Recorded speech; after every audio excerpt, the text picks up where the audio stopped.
Yeah. Yeah.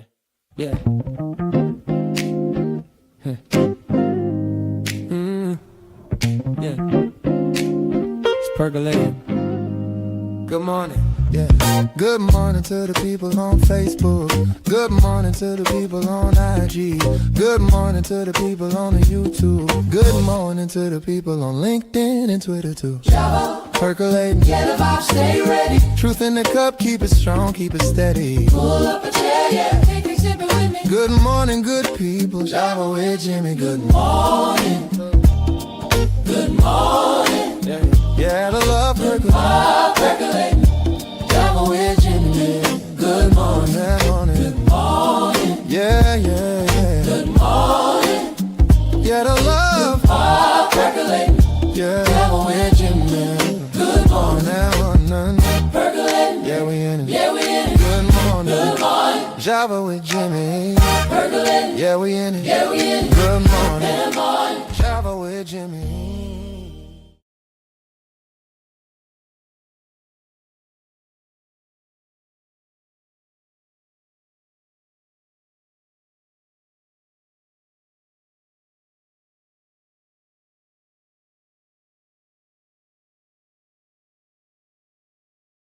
Hold on, everybody. The mouse decided to die. We'll be right there.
Good morning, everybody. Good morning. Of course, the mouse would decide to die right when I went to click the video. Good morning, everybody. Welcome to the Java Cafe.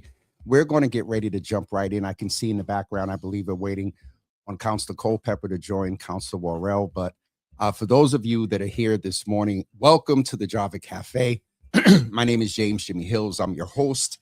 And we're going to chat today about the proposal recently presented by Councilor Worrell and Culpepper, Councilors Worrell and Culpepper, to extend the orange line beyond Ruggles into sort of the Blue Hill Ave sort of corridor. And so we're going to chat with them about that. We're going to talk about feasibility, infrastructure, displacement, budget, all of the things that pertain to this. And based on a lot of the commentary I saw yesterday, it's kind of 50-50 with a clear concern about engineering, infrastructure, displacement, gentrification, but then also the investment that in a long-term model has to be considered. And I said yesterday, are we looking at something that may be temporary inconvenience? And I don't say that word inconvenience lightly, for permanent improvement. So we're going to go ahead and get started with Councilor Worrell as we wait on Councilor Culpepper. But again, make sure if you have not, you like and subscribe across social media platforms, and especially today, share today's episode so we can have a, as Nia Grace said, community meeting, virtual community meeting and conversation real time. So without further ado, to make best use of the councilor's time, I'm going to bring in Councilor Worrell. Good morning, sir. Morning. How are you? Now, listen, Yes. let me go over and check Instagram. All right. It's messing because it cuts right in the middle. So folks that are watching on Instagram, it's going to be visually interesting for you. But Councilor, if you don't mind, you could scoot over to the middle until Councilor Culpepper joins you. Instagram cuts automatically, brother. Good morning. Good morning, Jimmy. Thanks for making the time with us for us.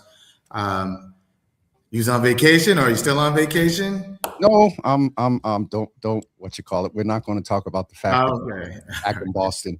But I must say that this was on my radar while away. And so, Council, the first thing I'm going to do, as I often do with elected officials and people that move in space of leadership, with all due respect, how is Brian? You're coming right off a very interesting budget season. You haven't joined us since post January and whatnot. So let us know, with all due respect, how is Brian? I'm well. I'm doing well. It's the beginning of the summer. We just wrapped up the budget season. We're diving into other issues or topics that we want to take on. But other than that, I have a 3-year-old boy who keeps me very busy and teaches me a lot every day. So just spending time with him and the family. My nephew just graduated, and at his graduation, he received a award, which put a smile on all of our faces. So it is a good time. Also, graduation season is now wrapping up, and being able to see so many young high school students that I've met over the course of the years graduate is not only inspiring but motivational to see them step out in the new world. So it's a good time. We just also came off of celebrating Juneteenth over up at Playstead, and seeing so many people out there having a great time. I'm doing well. I'm doing well. I'm good. I'm glad to hear that. And I want to ask you, with all of the celebratory, and I know you don't go untouched by a lot of the tragedies in our community, but most notably, there was a recent one that we're talking about, the MBTA today. And unfortunately, part of that was involved the MBTA bus with our sister, and I want to say it right, I don't have it written down in front of me, Bitney from Mattapan. And I just wanted to allow you your time to express anything you would like to community and to the family as well. As much as we balance the celebratory, this is a real factor in our community. And I think, and I'm just thinking of this in real time, Counselor, that the fact that she was getting off a bus, it is, I think, relevant to the topic of conversation about Blue Hill Ave and safety and things like that. And so not nowhere near politicizing that tragedy, but I just wanted to offer you some time to express your sentiments in reference to that life loss.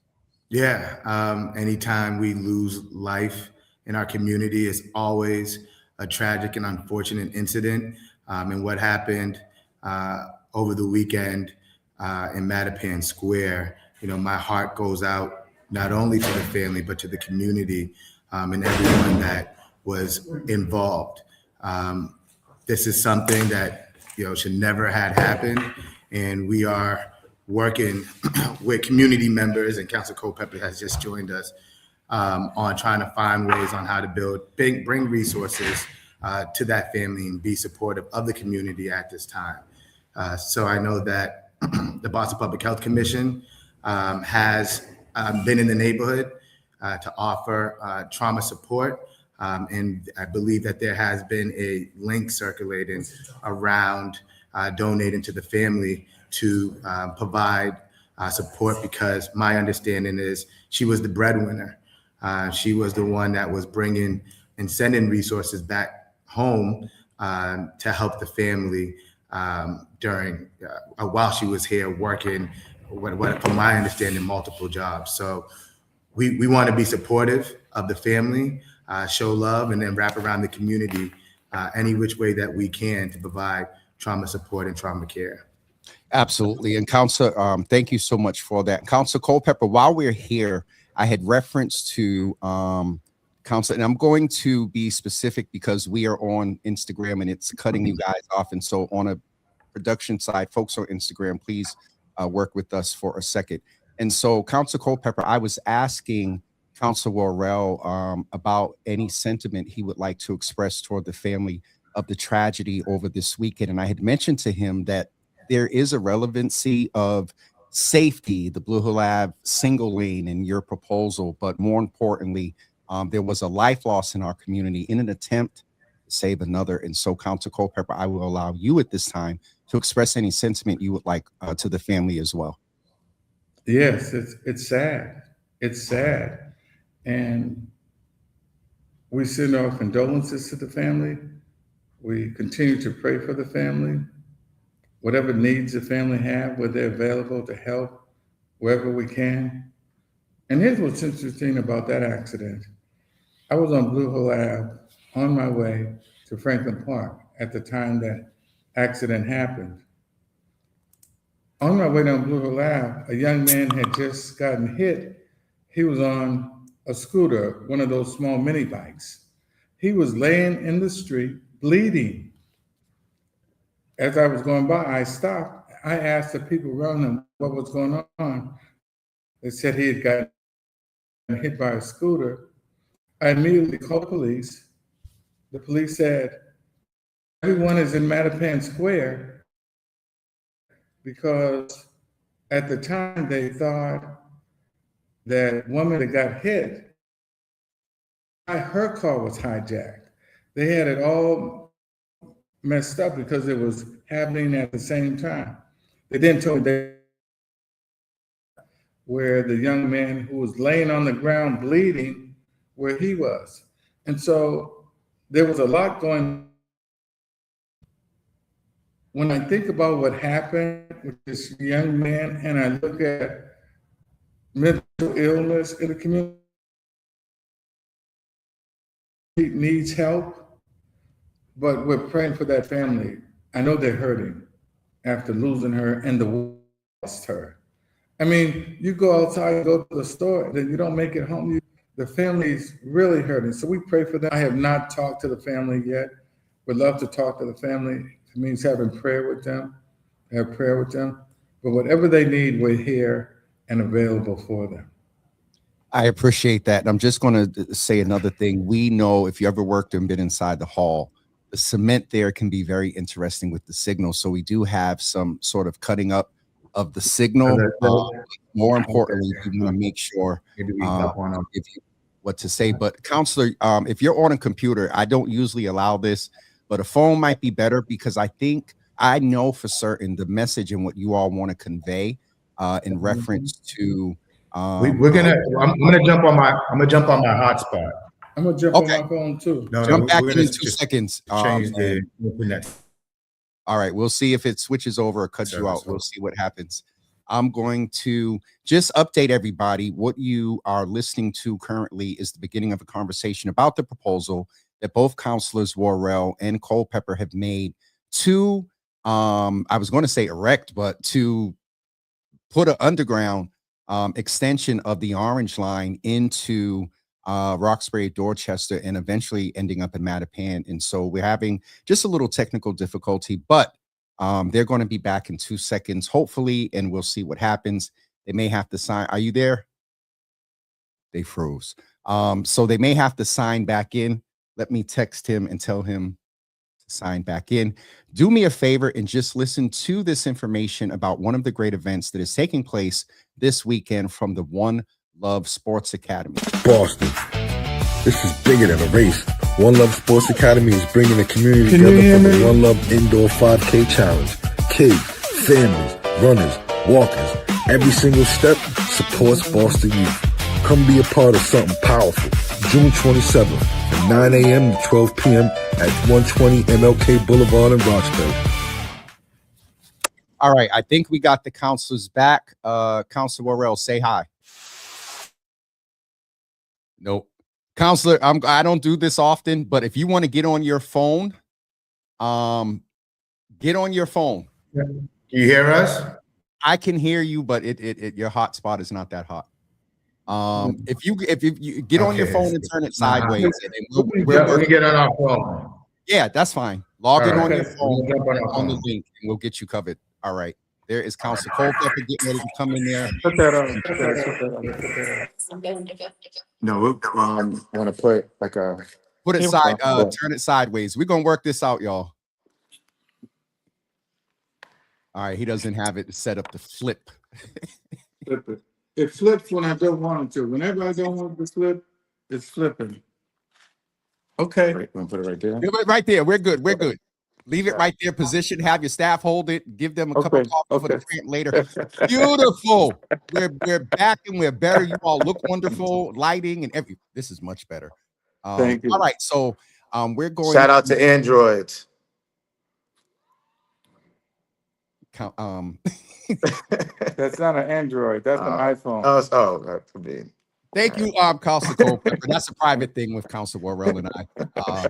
But in all seriousness, I want to just jump right in. And I'm sure, councilors, you all have received a lot of feedback online, phone calls, emails. Which is good. It is definitely good for the community engagement piece. But I will be very honest with you. I was a little taken aback just when I imagined this. I was like, really? And then another part of me is in a long-term investment manner, why not?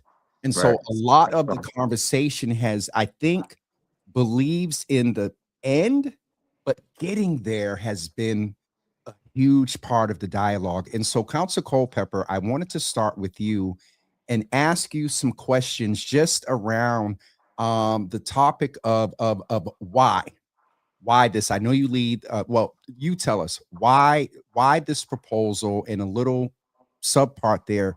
Is this sort of a little bit of an alternative? Let's frame it like that. An alternative to the Blue Hill Ave proposal right now. Why, Councilor Culpepper? So one of the things that we saw in this whole process was the opposition was fierce to the center bus lane from the community. The community does not want the center bus lane. They made it clear. The question becomes, then what? Then what? If the center bus lane doesn't come, then what? When Councilor Worrell and I started thinking about then what, it's interesting the way it had happened, because look, I'm so thankful that I've got him to work with. He said to me, what do you think about going underground? I said, what, underground? Let's do it. And then I said, let me tell you something. You may not remember, but I was a young man running back and forth to 5 lanes. We'd run to Dudley Station. And Jimmy, you know, you were young. We'd run to Dudley Station, jump on the train. We'd be downtown in less than 10 minutes. Run to Eggleston. And I enjoyed, the thing about it, I enjoyed those trains. When they decided to take them down, I almost cried because it had become such a part of our life. We would get downtown in no time.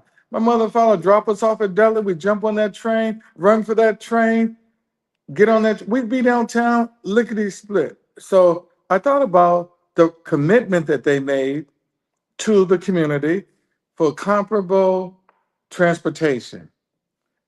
And I looked back and I started explaining to Brian. He knew a little bit about it.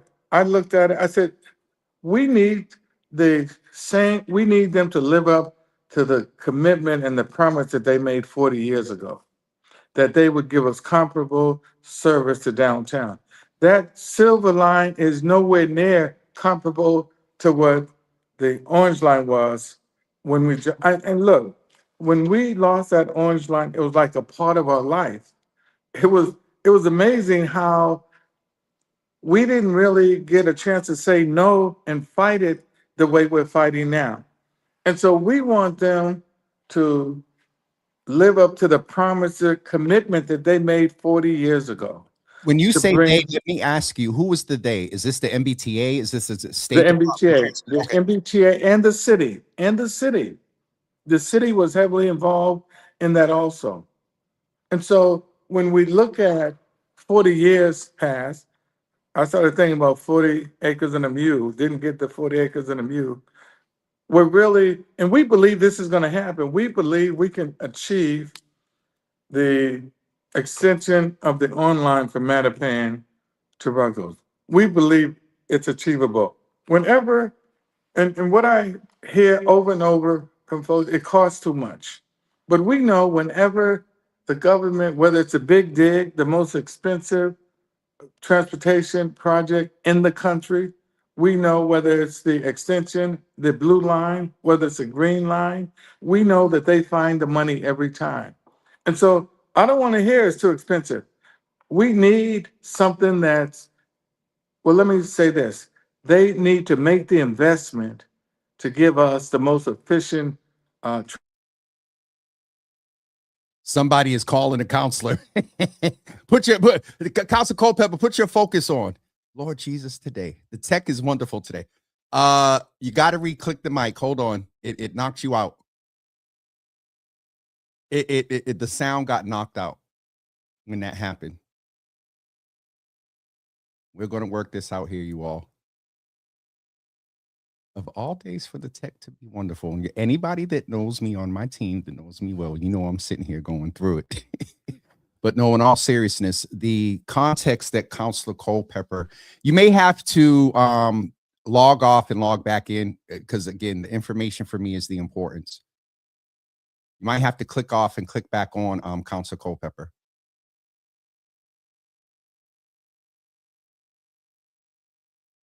Come on, intern. Or staff. Once again, we're just going to remind you, we'll see what happens there. I can see them in the background when they come in. We're going to remind you of the One Love Sports Academy event that is taking place on this Saturday over at the Roxbury YMCA. We'll be right back with you in a couple of seconds. Boston, this is bigger than a race. One Love Sports Academy is bringing the community together for the One Love Indoor 5K Challenge. Kids, families, runners, walkers, every single step supports Boston youth. Come be a part of something powerful. June 27th from 9 a.m. to 12 p.m. at 120 MLK Boulevard in Roxbury. So we are working on getting the counselors back. Okay, I think we got counselor. I think we got you. Okay, we got y'all back. Did you put your phone on focus so nobody else? It is now. Okay, wonderful. All right, and so Counselor Culpepper, we thank you for setting a context. Shut off. I do. Just shut off again. No, I can hear y'all. Can you hear me? Yeah, I can hear him. Is it? I'm here. No, that's not that. Counselor, I can hear him. turn the volume up. Okay, let's do it right there. Okay. We can hear you. I'm going to Counselor Worrell. I'm going to get you after this. You know that, right? We got a little echo because y'all listening from another phone. Oh, Jesus. Yeah, we got to hear you from another phone. We don't know what's going on. It's the live. What is it? We're going to turn the live down. Okay. So, Counselor Culpepper, you set the context, and a lot of that, Counselor Worrell, I'm going to ask you to talk about things like feasibility. You posted a link, I believe it was yesterday, Counselor Worrell, into a former study. Counselor Culpepper just referenced to a commitment made by the city, as well as the state. And so another thing is move a little bit in when you talk. Whoever's talking, just move a little bit into the center so Instagram can see you guys. And so, Counselor Worrell, if you don't mind, go back a little bit, the feasibility, the engineering infrastructure, away from the budget. Give us some of the history and what you have, what your research has shown there. Yeah, what we have learned, and we're even learning more as we dive into it, is that back in 1979, the idea of a Orange Line extension was already being studied by the planning department here in the city of Boston. And what they have found in that study was that there was no feasibility issue, that it was possible. And the one thing that they have identified as a reason of not to do it, and remember, this is the Planning Department of Urban Renewal, the Planning Department that also viewed our neighborhoods as blight, they decided that the reason that they would not do it is because it costs too much, because our communities would not produce the economic activity that they anticipated. So that was the reason why they did not move forward with it at 1979. But last night, as I was continuing to do a little bit more research, and I had a meeting with a transit advocate in the morning of yesterday, is that there was a study regarding transit rail around what they designate or called the urban ring, which included Nubian Square, Ruggles, and parts of Mattapan as well. So that study, I haven't gotten my hands on it, but from my understanding is that the MBTA has a little bit more research around, more up-to-date research in the 1979 report around extending rail into our neighborhood. So that, thank you for talking I'll about turn sort this of the again. research, and I'm going to put you back on mute so we don't. We're working this out here. All right, he has it. So I want to ask. One of the things that came up was engineering infrastructure, utility lines, sewage and water. And Councilor Culpepper, I have to acknowledge you. You know, worked for HUD. You have a perspective here that is interesting on two folds. What I'm about to ask about displacement, interruption of residents, you know, during this construction and things like that. And so you can also speak to, and then we'll go back to Council Worrell. So first, engineering infrastructure based on utilities, based on how Boston's water and sewage is set up. In your research or familiarity, being formerly at HUD, is this feasible? And then the other part of that will be the temporary inconvenience for what I think a lot considers permanent improvement. Great, thank you for the question, because, and this is not based on my HUD experience. And I wish we weren't on my phone. I could show you the boring equipment that they use when they did Los Angeles. The actual boring. I have that on my phone, and I'm going to send it to you when we finish so you can see how they bore the holes under the ground.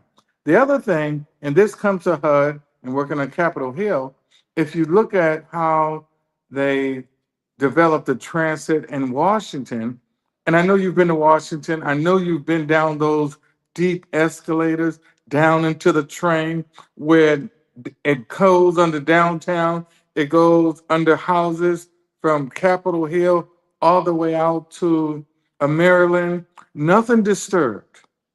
Nothing disturbed. And they dug the tunnel deep enough so that nothing above it would be disturbed. So people start talking about displacement and disruption. There would probably be some disruption above ground, and they would do it section by section. But it's doable. It's being done all over the country. And when you look at Boston and look at how far we are behind, years ago, Los Angeles had little or no transportation. They're now ahead of us with regard to rapid train service underground. And we need to, and when you really think about where we are, and you think about it came out after we met with Ing that they were planning and working on a Rosendale Orange Line extension. We want what they're going to do for Rosendale. We don't want anything more, anything less. But if Rosendale is going to get an Orange Line extension, why would everyone push for us to get bus when we know that the train service is the most efficient? I And agree. Java, I just want to add too, it's like we want to improve the corridor, right? And with any which way we go in improving the corridor, there's going to be disruption. There's going to be disruption for the center running bus lane. There's going to be disruption if we just beautify and increase the safety improvements. And there's going to be disruption if we extend the orange line. We want the community to make a decision on what disruption is worth the investment, what disruption isn't worth the impact, and make a decision. But we need to have all the options before us to understand, what is worth the disruption. And we had a great meeting with General Manager Ng, they talked about, they said, okay, let's not talk about the center bus lane for a minute. Let's talk about this $22 million that is not part of the center bus lane. The money that they have already that would go to Blue Hill Avenue being beautified and would go to safety. So there's $22 million that's not attached to the center bus lane. They can begin beautifying Blue Hill Ave and making it safety. And they listed a number of improvements to Blue Hill Avenue when we were in the meeting that the $22 million could go to. So they could start beautifying and making Blue Hill Ave safe tomorrow with the $22 million that they talked about. Let me jump in there and ask you this in the go ahead, Counselor. Within that context, let's get into the finances. And so I believe, and you all correct me, it's either 180 million or 80 million that has been dedicated to Blue Hill Avenue. And I wanted to, as I asked earlier, this is, Council, you said this was an alternative and looking at all the options. And I love that you said that you wanted to hear from community about this investment.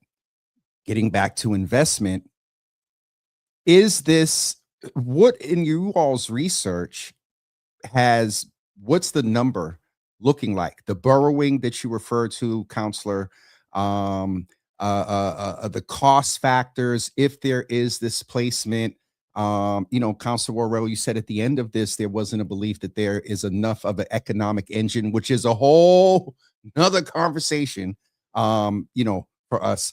What is that final number that we're looking at? 22 million based on. So through our research, what we have found is that other cities that have applied for the same federal grant that we're receiving funding for a center run and bus lane, other cities have applied for the funding to be directed for rail. And what they are receiving through the same grant, again, is billions of dollars to extend rail in cities like New York. I believe this will cost the same, and we've seen projects of extending rail cost billions of dollars here in Massachusetts with the extension of the Fall River and New Bedford line, which was $1.1 billion and serves 2,500 transit riders on the weekdays. And Blue Hill Ave has over 30,000 transit riders. So we see that, yes, it's going to be billions of dollars. But when you're serving so many transit riders, it's worth the investment. And that's one of the things that the MBTA kept boasting about. They said this was the most traveled corridor. And the reason why they're calling it corridor, because they wanted to fit the requirements for the money that came out of that pot of transit money. And so we're saying, and one of the things that Phil Ing committed to in our first meeting was he made it clear that he was willing to go back to Washington. Well, we gave Phil Ing a plan to go back to Washington with. And it's something that's doable. And I think people have to really think about 10, 20 years down the line. What will our transportation system look like 10 or 20 years from now? And if you think about it, this would be the perfect fit for the future Roxbury, Dorchester, Mattapan. That is a thing that I had to realize in this notion of temporary inconvenience for permanent improvement. The other piece I wanted to ask in reference to this is a big part of the conversation is there may be the possibility of displacement in order to get things done where they have to do that initial borough over in Nubian Square. Like, where would it be done? I don't know if any of you in your research as of yet, we have the surface and the surface map that has been done, but in your research yet, has this plan been researched in the actual execution of all of the points of engineering? Boston is a very interesting place. We have a lot of places, and I don't know, deep into certain parts of Roxbury is marsh and filling. What does an engineering infrastructure look like for this to happen? If everybody agreed and everything, what does that, and have you all researched or seen anything around that yet? Real quick. Yeah. And this is why we want the study, right? This is why we want the study, so the engineers and the MBTA can tell us, right, what the trade-offs are and what they need to do in order to get this done. And again, like, there are some studies, old and fairly new, that we want to get our hands on to see the full plan. But every day, Council Culpepper and councilors on this body, we are fighting against displacement. And we understand that that is something that we are fighting against right now. So we're putting up special protection zones. We are trying to establish district improvement financing. We are working on finding different ways to create affordable home ownership and affordable housing. We are fighting displacement as we speak. But we want to make sure that the experts are able to tell us through their studies on the trade-offs and how to get this done, and then present all options to the community to make sure that whatever we do on Blue Hill Ave is the most impactful, the one that has a permanent solution, and causes the greatest benefit for the transit riders on that corridor. And the interesting thing is, everyone keeps talking about the marshes and what's under there. Well, there was more than a marsh when they developed that tunnel, that Williams Tunnel. That's underwater. Those big tubes are underwater. The Callahan Tunnel is underwater. So when folks start talking about marshes, and we know that where there's a way, there's a will when it comes to what government wants to do, whether it's through the ocean or whether it's through a marsh or around a marsh, we know that there are different ways. And if you think about, I come back to Washington again, Jimmy, when you look at how they built the Washington subway and how deep they built it, they did that because of what they had to go under. And so we say, let's let the experts tell us how it can be done. We think it's doable because when they wanted to go to the moon, what did they do? They figured out a way to go to the moon. We don't want them saying no because it's complicated for the Black community. Again, we want what everyone else is getting. And look, they're talking about marshes under the Black community. And you're going to tell me that the marsh and the water stops when it gets to Rosendale? Yeah, and I'll just add this too. Like, look at the red line. The red line, parts of the red line is almost up against that coast. And the blue line coming from East Boston, we want to make sure that our community has the most efficient and the best transportation service that we can get. We want what everyone else wants. What I hear from you all there, the first thing is transportation equity. And I hear long-term investment. And I did hear some answers to things like my good brother J.O. Smith was talking about, will Black people be residents of the future Roxbury, Dorchester, Mattapan? Councilor Worrell spoke to that with the protections and the things that they are currently working on away from any impact of this project. I hear the transportation equity. I hear that, Councilor Culpepper, you raised DC and LA in the boroughing. And so the final thing that I hear is you want right now the 22 million away from the 80 that's dedicated to a center bus lane to begin the beautification and the safety upgrades for Blue Hill Ave. And then I also hear an investment made from, and if one of you could specify, investments made from, is it the city doing some research? Is it the state? And then Councilor Worrell, you referenced to an application. Who's putting in the application for this? Is it the state, the MBTA, with backing of the city?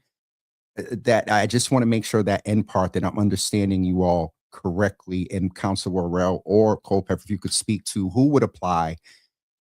And I guess we can get into next steps and where the community can learn more and express their opinion, yay or nay, in any settings or forums? Well, one of the interesting things that when we met with Phil Ing that we talked about is not only the 22 million, but when you think about it, and we called it a beautiful Blue Avenue beautification and safety plan. So we know that they can start working tomorrow if they had the will with regard to beautification and making Blue Hill Ave safety. They had a list of different things that they could do with that $22 million.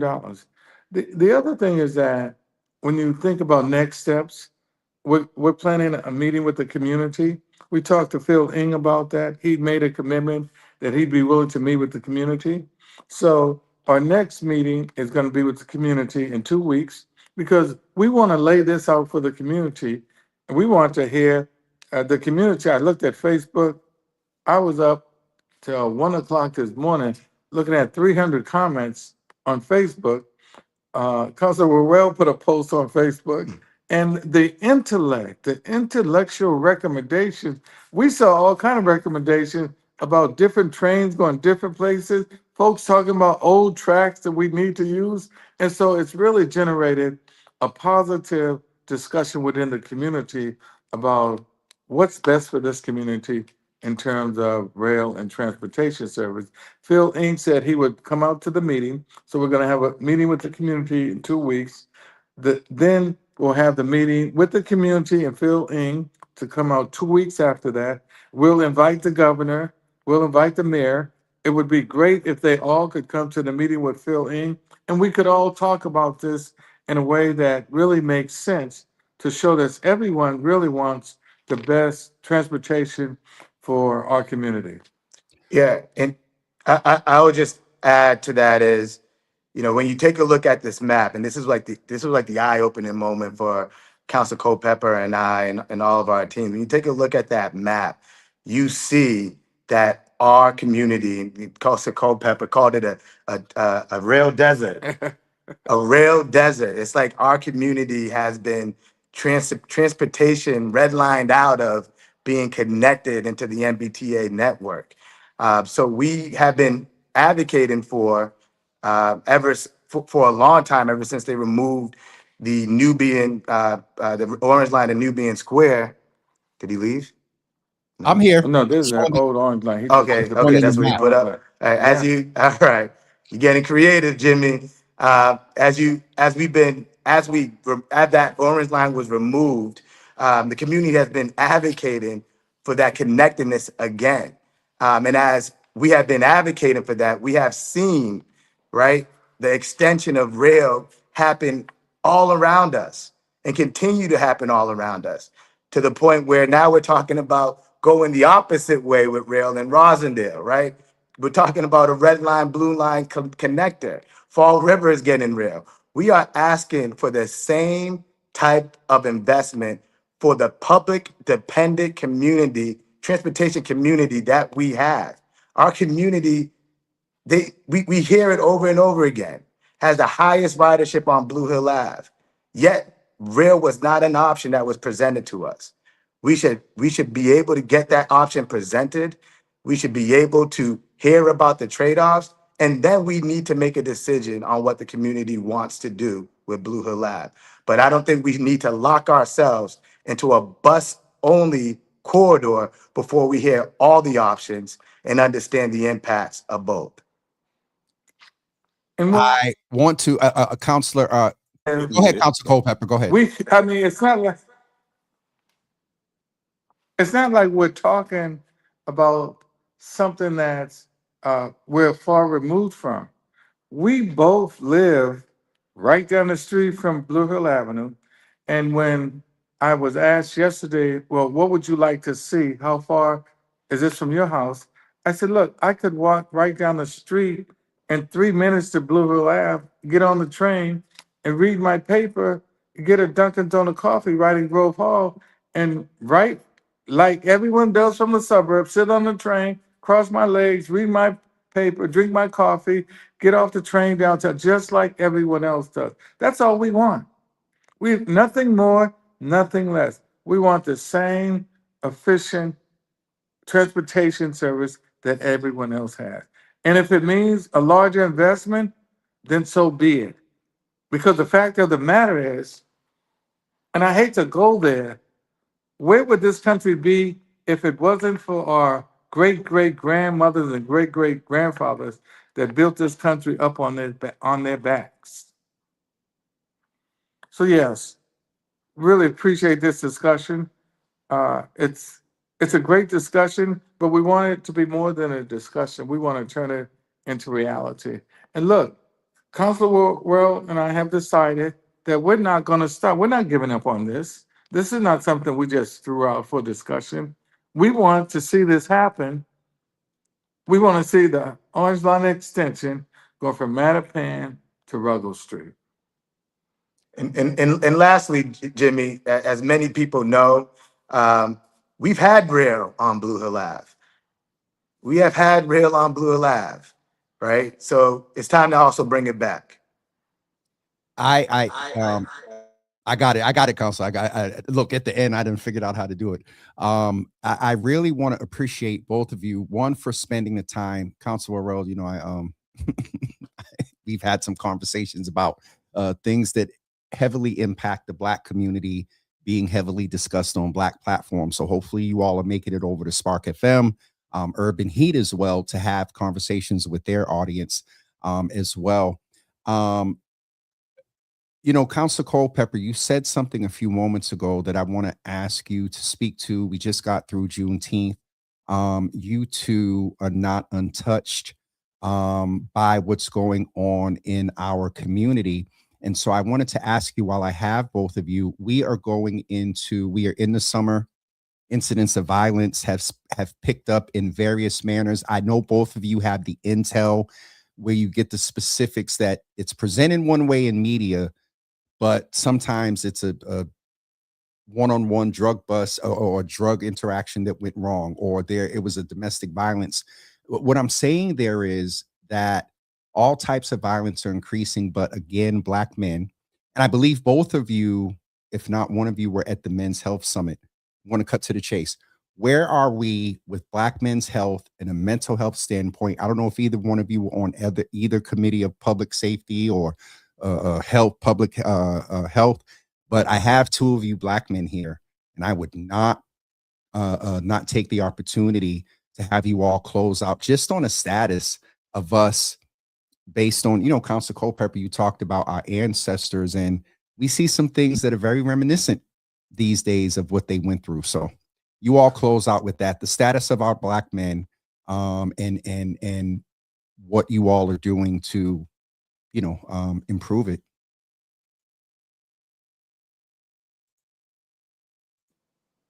So here's what's interesting. And I was at that conference for as long as I could before I had to come back to try and restore some of those amendments. In fact, the Black Male Advancement office had been cut. So I had to run back to make sure that the money was restored to Black Male Advancement. When you think about Hold on. the violence, Counselor, can I chime in for one thing? The one thing I wanted to ask about that, because, you know, and Councilor Worrell he'll probably in his mind going, you know, I stay up to date. And because we are closing out this first iteration of everybody leaving off the council, I'll just say that you all funded departments and not cabinets, correct? And my understanding is that no FTEs from within the Black Male Advancement Office were to be touched. The mayor herself said it on here, but I'm hearing other things. Are you all aware that the FTEs that brother my Frank Farrell currently has are safe? Yes or no? you say this, nothing's safe. What we do know is that there was discussion about 2 FTEs. We haven't heard whether it happened yet. It certainly didn't happen as a result of this budget, because we made sure it didn't. So if there are other things going outside of the budget, we'll deal with that too. And in terms of the violence and in terms of the black male advancement, we heard those speakers at the conference gave great information. And some of the stuff we're actually doing already. Uh, we put together a group that's working in Nubian Square. Uh, and when you think about Nubian Square being the heart of not just the community, the heart of Boston, and you think about the black male advancement, I talked to Dr. O. We talked about she's assigning folks specifically to Nubian Square. And here's what's interesting about all of this when you talk about black male advancement. When have you seen two black men legislatures work together the way Councilor Worrell and I are working together, putting our heads together, coming up with different ideas? And it's interesting, we both think very differently, but we take our thoughts and we put them together, and we're working to focus on not just black male advancement, but black people advancement, which black male is a large part of that. And so we're working it. A good example is there was a lot of problems at that McDonald's on Warren Street, and they had to shut it down. Well, we had a meeting down there at the McDonald's. All different parties came to the meeting in the community. We had a community meeting, not just about what was going on at McDonald's, but about safety this summer. You now see that McDonald's is now open. We're hoping that we can do many of those meetings in the different catchment areas in the city where the hotspots are. Get ready for it now. But I can tell you that Councilor Worrell and myself will be in the street this summer, working not just with black men, not just with black boys, but with the black community. I appreciate And I mean, everyone knows the work of Reverend Culpepper. Pleasant Hill, right there on Humboldt Street. Not afraid to, go out in the on Humboldt in that robe and connect with all the young people on Humboldt Street and make that area, H Block, a lot safer today than it was in the past. Humboldt Avenue. Humboldt Ave. Yes, Humboldt Ave. So we do take this issue to heart. Having a 3-year-old boy in the city of Boston, understanding like what city I want him to inherit, I make sure that I do everything that I can to make my neighborhood over that area in Ellington Street so much safer. Whether it's making sure that all the support that I had, whether it's like basketball programs, Christian service brigades, after school programs are getting invested into for our young people, whether it's making sure that our youth jobs are getting funded and everyone is connected to a youth job. In past budget cycles, I have advocated for money to go to the Boston Public Health Commission for a men's health initiative that is being run by under Dr. Yablo's department. And also today at 6:30 p.m. over at the Great Hall, there is a mental health kickoff event. So I just want to let everybody know to go down there and help us kick off this Black Men's Mental Health Kickoff event happening today. And also, we have partnered with colleagues, and we're looking to do it again alongside the Boston Public Health Commission, alongside Fathers Uplift, to have daddy strolls. We are trying to build community amongst our Black men, amongst men in the city of Boston, to make sure people are feeling supported, getting connected to resources, but most importantly, that we are creating pathways for our young people so that they know that the support is there. I definitely appreciate both of you being here and thank both of you for sort of on the spot. I just, y'all know me. And Councilor, we talked at the men's summit. I had to remember it was 3 councilors, not just the 2. But I thank for both of you. Hold on, Councilor Worrell. Sorry. And I wanted to touch on the 2 FTEs and Please. how I interpreted what Councilor Culpepper was saying is like nothing is safe. is that, when after the council reallocates money, we do not have executive powers to say, don't move or make sure that this money stays put. And that is based off the charter. So after a few years, I think 4 or 5 years on working within the new charter amendment, we are now seeing what powers we have and what powers we don't have. So when we vote on saying that this money for Black male advancement needs to stay in Black male advancement, sometimes we see that the administration can say, well, we're going to use it for something else.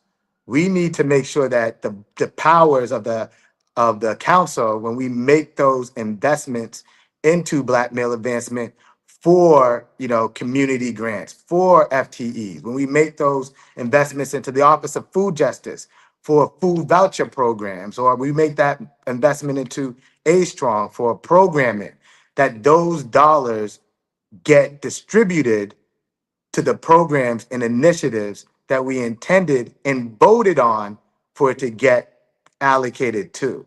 So we have to revisit that charter amendment to make sure that it's living up to the promise and intent that the people of Boston voted on it for, to make it a lot more stronger so that we can advocate and respond to the voices of the people. And since Councilor Worrell mentioned Pleasant Hill Baptist Church, I might add that Jimmy got a Community Legend Award during Black History Month from the Pleasant Hill Baptist Church. And we were happy to do it because we really have to identify folks that are really doing the work, not just talking the talk, that are really doing the work. And we've been doing that Community Legend Award for years. And so I just wanted folks to know that you are a community legend, not I have the ability to no. All due respect, legend. counselor. I just I wanted to say something publicly, and I've said this before, that I really, and it's actually to both of you, because initially during both of your campaigns, I was not as confident and complimentary. I've said this to you publicly, both of you privately, that I love Councilor Culpepper, most recently for you, the way you've come out, and Councilor Worrell, how you have, and I say it respectfully, matured and just, not the word floated, navigated through developing, your power to speak to a lot of issues that impact my community. So I have to affirm, celebrate, love on, highlight you two Black men that are working for our community. Will we always in community and everybody 100% kumbaya and agree? No, but when we unify and need to, this is what we need to do. So I appreciate both of you. I did get a text, and this was on my mind, and we'll close out with this. I did see that some state officials took a bus ride. Was that just for state officials because the MBTA is a state entity, or where? Can you all give any indication of where state officials may be on this proposal with you all? So it's interesting that you mentioned that bus ride with Phil Ing. That bus ride was part of the initial meeting that we had with Phil Ing, and I invited him to take a bus ride with us through the community so I could show him why we don't need a center running bus lane. The conversation, as it started getting tough and tougher, the bus ride that the city that we had planned with Phil Ing became a bus ride of state officials and city officials. Didn't have a problem with that. What we did have a problem with is for the bus trip to turn into a tour of the state, focusing on how they wanted to put the bus lane, the center running bus lane there, and how it would work. Councilor Worrell and I decided that we would not, even though the bus ride was originally decided between Phil Ing and myself. I talked to Councilor Worrell about it, and we were inviting state officials the bus ride became the fill-in bus ride. Councilor Worrell and I decided not to get on that bus ride because we thought we needed to make a statement that this is not where we want this to go. And I'll let Councilor Worrell talk about it a little bit. He can close it out. Yeah, no, and it's making sure that, and I think around that same time, we had a community meeting where 200 people showed up, and we wanted to focus our attention on the voices of the people at that time. And what we were hearing loud and clear is that they did not want the center run and bus lane. And that was our focus. I know that not every state elected official was on that bus, but I'm not even sure if every state official on that bus is supportive of the center run and bus lane. So, these are conversations that are constantly that we're constantly having, and people are constantly weighing in. But the beautiful thing about conversation is as they develop, like has this one developed, a new option now has emerged. And we want to make sure that as these new options are emerging, that everyone gets to put their input in and hear from community to hear what they want on Blue Hill Lab. Because we all want something done to Blue Hill Lab. Guess what? I definitely appreciate both of you speaking to issues in reference to the transportation and also in reference to Black male advancement and other issues. And also giving the condolences to the family. And so thank you both for being here. Please keep us abreast of what's going on. Once that community meeting date comes out, Councilor Worrell, you know where to make sure you get it first before y'all put it out the mainstream. No, I'm messing. I'm really messing. I thank both of you for being here, and you both be strengthened and encouraged in what you're doing and advocating for our community. Thank you, and salute to both of you. Thank you. Folks, I hope today that you really had an opportunity to get a perspective of the motive and sort of the underground, if you will, undercurrent of what they are proposing. I will give my commentary here that based on listening to what both of them provided as answers, I sense that this is about long-term equitable investment and impact. If you did not experience what Councilor Culpepper referred to as the ability to go to Dudley Station and be downtown, and it's funny because the train didn't have a lot of the problems it had, back in the day. A lot of problems that the system has now. I don't remember all those delays and stuff. You would be downtown in 10 to 15 minutes. And so as they both quoted, green, blue, red have had extensions. There's currently conversation for extending the orange to Rosendale the opposite way. And so based on what I heard today, I definitely believe that the investment in the studies, in the research into how deep the boroughs would go, does the land and where the bedrock in Boston would need to be burrowed, do we have infrastructure engineering capacity? All of that needs to be studied. How much water do we tap into? How much of the bedrock? All of that, I believe, to Councilor Worrell's point, it should be an option. As many alternatives to what we hear a lot of voices pushing back in reference to a single lane in Blue Hill Ave. We understand that a lot of the transportation advocates, and respectfully, I'll just surmise, bike lane folks pushing for this, some that live in the area, and a large portion that don't. We need options and alternatives, and this really has a sense of a request for equitable investment to at least consider the option. There will be a meeting coming up in the next 2 weeks for community. We will be sure to share the information. Now, here's the thing. Maybe we need to push them to have two, one on a weekday evening and one on a weekend morning, because here's where we come in.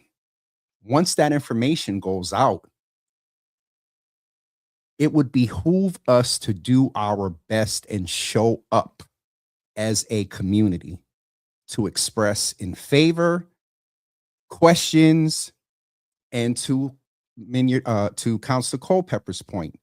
He talked about the intellect and the ideas that came out of a lot of the comments in this space. So thank you all for being here today. Today is Thursday.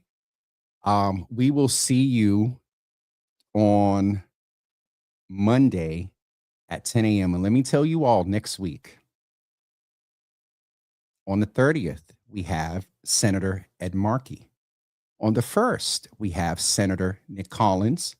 Then we have candidate for the 1st Suffolk District, Latoya Gale. And right after them, we have Shagun Idawu. Then on Thursday, we have Brother Daniel Laurent, curator of Black Dollar. And so next week, we got some stuff for you. All right, we're going to get off of here because guess who had an 11 o'clock call? We'll see you all tomorrow. Janice, everything is evergreen here, so you can go and still watch it on Facebook, YouTube, Twitter, I think LinkedIn as well. So, all right, folks, we'll see you on. Oh, a couple of things. Tomorrow, I am at Lawn on D, and I am co-hosting with Danielle Johnson from Spark FM the FIFA World Cup Watch Party at Lawn on D, which is a collaboration with the Mass Convention Center, Boston Wild Black, Rosemark Production, Beckma, and others, Mixtape Chick. They are down there as vendors, and I had the opportunity to co-host that with Danielle Johnson. Doors open at 1 p.m. and the first game is at 3 p.m. We will also be back there at the same time on Monday. I currently don't have what round 32, I think, is on Monday will look like. I'm also trying to find out if the CV game against Saudi Arabia, is part of the watch party. So come down to Lawn on D. And the information is on my page for the Boston Fan Fest. To register and attend, it is free. You just have to register to get your ticket to enter. Okay. And also on the 27th, as I played during the technical difficulties today, Brother Jamal and One Love Sports Academy is having their event that begins, I believe, at 9 a.m. at the at the YMCA on MLK Boulevard. And then also on Sunday, Brother Joey Bennett, Life After Prison Project, and I believe the Exoneree Network is having the bike ride, switching lanes. And so it is a